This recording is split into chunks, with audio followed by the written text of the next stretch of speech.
Nagbabasketball ako pag shooting ako sa park. Dito sa park, sa ano, basketball shooting. 10 lang, 10.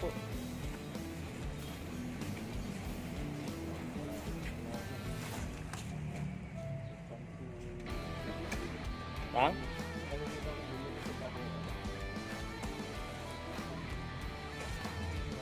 Kulang para laban sa Yurik. Pag tumakit konti lang. Panagyan na lang natin ang kahoy dito. Si Boyta ko. Meanwhile, magbabasketball ako pag shooting ako sa park. Dito sa park, sa ano, basketball shooting. 10 lang, 10.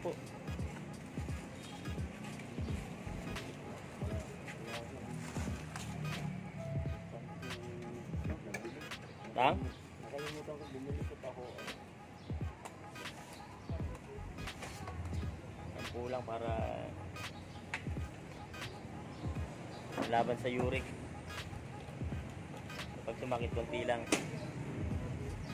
Panagyan na lang natin ang kahoy dito. Si Boyta ko. Palagyan natin dito ng kahoy. Gusto mo pa-welding natin?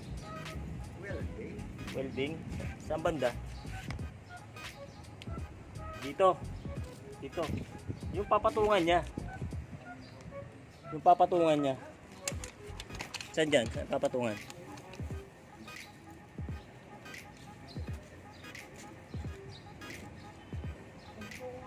Kunti lang naman i-welding dyan, di ba?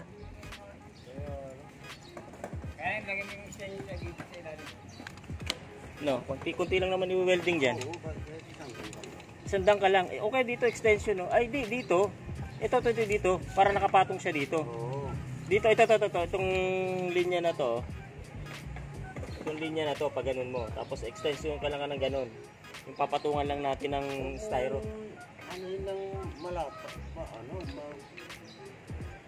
May bangga ko sa ano. Hindi, yung... Ganyan lang ako. Hindi, tansyahin mo nga. Tansyahin mo lang. Tansyahin mo lang. O yan, mga ganyan. Bahala ka na. Black bar. Oo, kanino mo pa welding? May nag-welding. Ganito. Oo, yan. Kabilaan lang naman yun, di ba? Tapos papatong na natin yung styro. Abangan nyo yung business namin ni Boyta ko. Ano kami ng... Tapos may timbangan.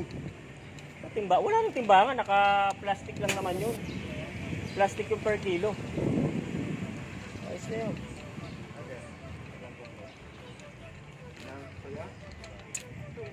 Abangan yung business namin ni Boyta ko. Frozen foods.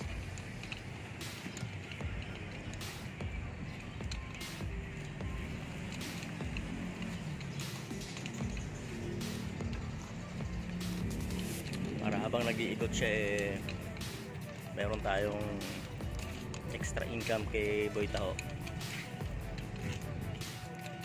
Tulungan natin siya magpalago ng kanyang small business. Alright. Pupuntahan ko mamaya si Kuya Boyet. Tanungin ko kung may styro na doon. Nung nakaraan malapad sakto sana dyan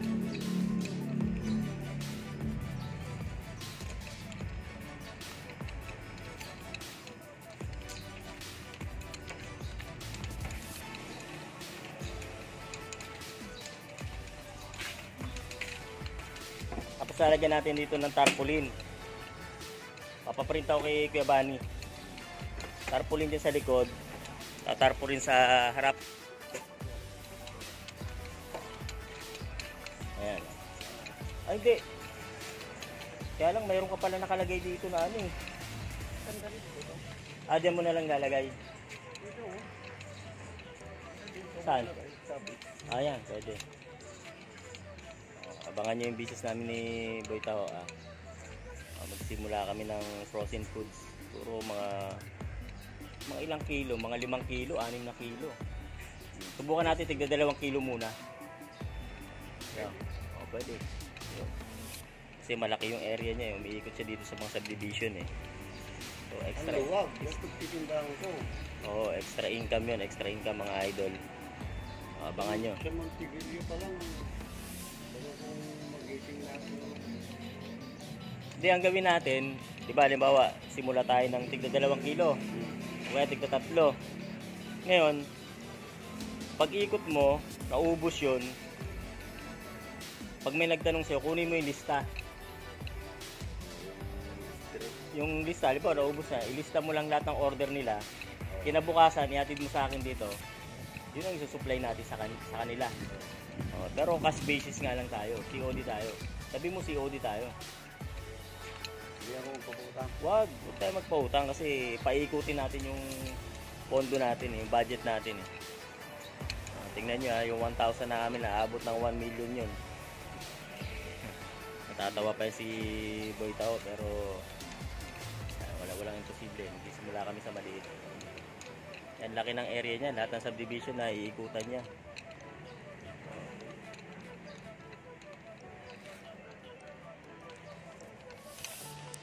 Picture tayo dito ah. Dito, picture. Daanan ko na lang ng ng maaga. Ha? Daanan ko na lang sa'yo maaga. Daanan mo na mga siguro, anong oras ka ba? Umaalis ako dito, alas 13, papunta sa Tahuan. Ako kumukuha ka ng tao, alas 3. Sige, mga daanan mo siguro na mga... Anong oras ka nagsisimula mag-ikot? Kapag Sabado at Linggo, alas 8. Ayun ang simula ng ikot mo ng Galing pa ako Marimar eh. pagbenta.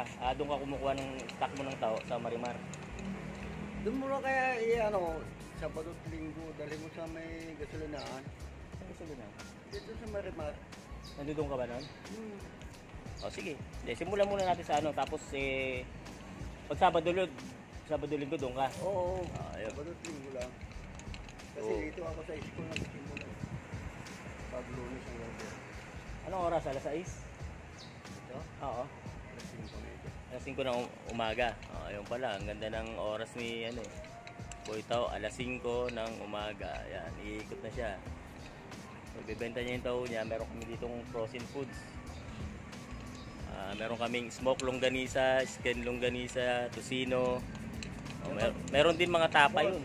Pag Lunes hanggang Biyernes, dali mo nung doon, palinda mo ng Saan?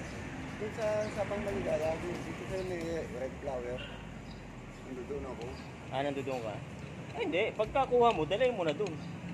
Pag kumuha tayo ng stock, dalhin mo na dun. Basta every time na, halimbawa, iikot ka, ubos na yung kung anong item yung maubos, ilista mo. Tapos kung o-order sila nun, di pagkalista mo, ibigay mo sa akin ng hapon dito. Or para kukunin ko yung stock dun sa gawaan natin. I-deliver na natin yun. Kaya mo nung number mo sa akin. Dito lang naman tayo yung umaga. Paano hindi ko makakalam yung bahay? Sige. Mamaya, ibigay ko sa'yo. So, ayan, Saan mo magiging area mo? Parte? Buong Wag lang sa Marimar, sa San Carlos. dito sa loob ng Moonville, bawal doon. Bawal ba? Hindi ka nakakapasok doon? Wala kang ID? Bawal talaga ang tao dyan. Kahit sigal boy nga, hindi makapasok. Tricycle boy? Yung isang pogi. Ewan ko lang ito, kung mapasok ko. Pogi yan. Makakapasok yan. Nakapasok ko sa San Bali. Sa may mini-stop. San Valley daw, sa may mini-stop. Nakapasok ko daw. Siya daw hindi eh. Ba't yung makapasok? Sabihin mo lang Wala ka bang ID? Sige yung ID mo kung ano ka. Iwan mo lang ID mo doon. O pinagbabawal din magtinda. Bawal siguro ng vendor doon. Kahapon, bumili ako ng galon doon, nakapasok naman ako, diretso na ako. Sa pupunta doon, sa Moonville. Nakapasok ako doon. Tama. Bawal siguro mag-bibit ka doon. Wala nga magpunta. Pick up yun. Bawal nga siguro. So ayan, simulan namin yung aming business ni Boy Taho. frozen foods, idadagdag namin dito additional sa kanyang income sa taho. Mag-start siguro kami siguro worth 1,000 pesos sa frozen foods, paikutin namin. So update namin kayo mga idol habang wala tayong game ng mga basketball. Magbi-business tayo, sasama na natin sa negosyo si Boy Taho. Ano, yung umaga pampalakas, protein. Tayo. Paano? Tayo. Aha. Pampatayo, pampalakas sa basketball, no? Yun. Alright. So, shout out sa mga kuya natin, sa mga kuya, ate and friends of Eagle. Shout out. Yan. Magkakaroon tayo ng isang additional business. Tulungan natin si Boy Taho. Madagdagan yung income. So, yun. Alright. Mabuhay ang agila.